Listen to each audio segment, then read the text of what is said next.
Mainit din ang atmosphere sa labas ng Senado.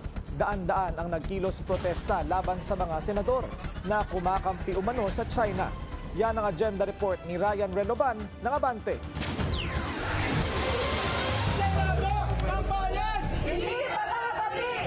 Yan ang sigaw na nasa mahigit 200 rallyista na nangalampag sa labas ng Senado sa Pasay City para kondinahin ang tinatawag nilang China Tours at ipaglaban ang soberanya ng bansa sa West Philippine Sea.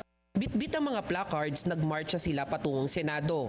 Ilan sa kanila may suot na bayong sa ulo at bitbit ang caricatures ng mga tinawag na China Tours. Bahagi rin ng programa ang pagpapahayag nila ng suporta at pasasalamat sa ilang senador na pumirma sa resolusyong kumukondena sa umano'y pambabastos ng Chinese Embassy sa ilang opisyal ng gobyerno.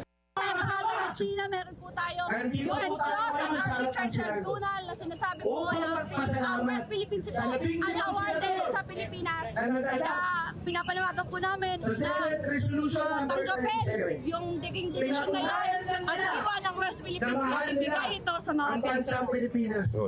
Inupakan naman nila ang mga senador na sa kabila ng pambubuli ng China ay patuloy umano ang pagkampi sa Beijing. Sabay-sabay nilang sinunog ang mga karikature ng mga China Tour.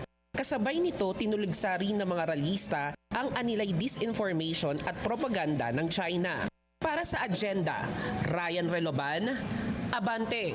Manatiling nakatutok sa Bilyonaryo News Channel, sumubaybay sa aming social media accounts at mag-subscribe sa aming YouTube channel para sa mga eksklusibong balita at storya.